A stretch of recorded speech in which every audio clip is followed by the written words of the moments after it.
আচ্ছা, এখন আমরা একটু খেয়াল করে দেখি যে লিখছি কি সূক্ষ্মকোণী ত্রিভুজ। সূক্ষ্মকোণী ত্রিভুজ তখনই হবে যখন তিনটা কোণ সমান হবে। অর্থাৎ মনে করো এইটা এইটা এইটা আমি একটু আঁকলাম, ঠিক আছে?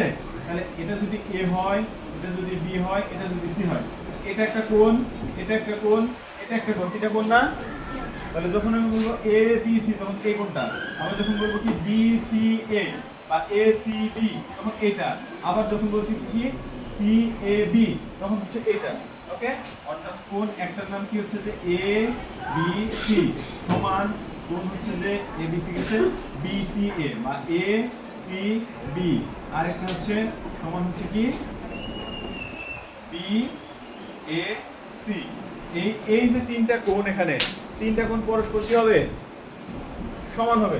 ভালো করে খেয়াল করো, সূক্ষ্মকোণী ত্রিভুজ হতে গেলে খুব মনোযোগ দাও। সূক্ষ্মকোণী ত্রিভুজ হতে গেলে এই তিনটা কোণ, এটা যদি হয় মনে করো যে 60 ডিগ্রি যদি হয়, এটাও 60 ডিগ্রি, এটাও 60 ডিগ্রি, তিনটা কোণের সমষ্টি কত? 180 না? তিনটা কোণ 318, 180 হচ্ছে না? তাহলে সবগুলো কি মনে রাখতে হবে? বিশেষ দ্রষ্টব্য মনে রাখতে হবে, এই সূক্ষ্মকোণী ত্রিভুজে প্রত্যেকটা কোণের মান 90 ডিগ্রির কম হবে। এই যে কোণগুলো দেখছি না, কোণের মান কি হবে? 90 ডিগ্রির কম হবে। সূক্ষ্মকোণী ত্রিভুজে কোণের মান কি হবে? 90 ডিগ্রির কম হবে। বুঝা গেছে? এবং তিনটা কোণ কি হবে? পরস্পর সমান হবে। বুঝা গেছে? এখন যে কোনো সূক্ষ্মকোণী ত্রিভুজ হতে গেলে সেই এই 90 ডিগ্রির কম হতে হবে। কোণটার মান কতখানি হতে হবে? 90 ডিগ্রির কম হতে হবে। বুঝা গেছে? এবার একটু দেখি সমকোণী ত্রিভুজ। সমকোণী ত্রিভুজ সমকোণী ত্রিভুজ হতে গেলে একটা কোণের মান কতখানি হতে হবে? 90 ডিগ্রি। একটা কোণের মান কতখানি হতে হবে? 90 ডিগ্রি। খেয়াল করে দেখো, যখন এই যে একটা খাড়া এরকম একটা মূল লাইনের উপর খাড়া একটা দাগ যায়, এইখানে প্রান্তে যে কোণটা উৎপন্ন হয় সেই কোণের মান কতখানি? 90 ডিগ্রি। এই কোণের মান হচ্ছে 90 ডিগ্রি। বোঝা গেছে?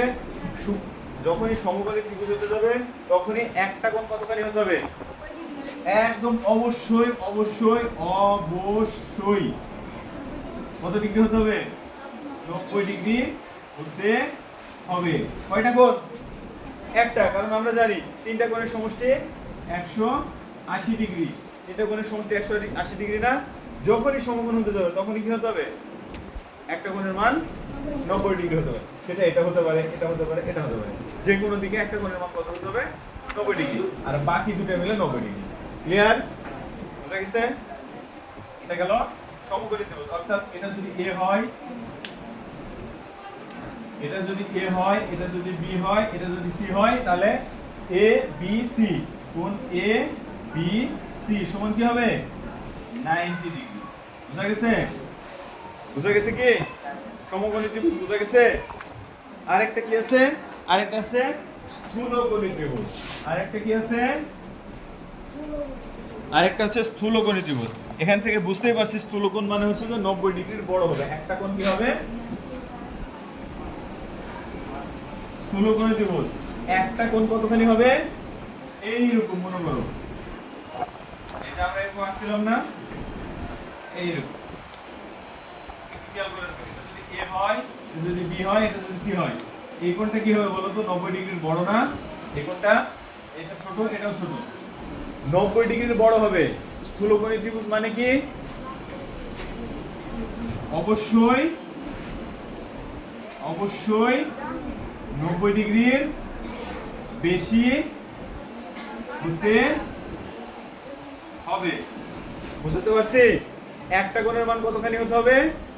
কোন ত্রিভুজে? কোন ত্রিভুজে? স্থূলকোণী ত্রিভুজে। কোন ত্রিভুজে? স্থূলকোণী ত্রিভুজে অবশ্যই 90 ডিগ্রির বেশি হতে হবে। এই যে দেখাইছি, দেখো এ বি সি, তাহলে ত্রিভুজ এ বি সি কি হবে? গ্রেটার দেন 90 ডিগ্রি, 90 ডিগ্রি বেশি হতে হবে। বুঝা গেছে? আর যখন আমরা কি আঁকলাম, হচ্ছে যে সূক্ষ্মকোণী ত্রিভুজ, তখন কি দেখছিলাম? 90 ডিগ্রির কি হতে হবে? কম হতে হবে, বুঝছিলাম না?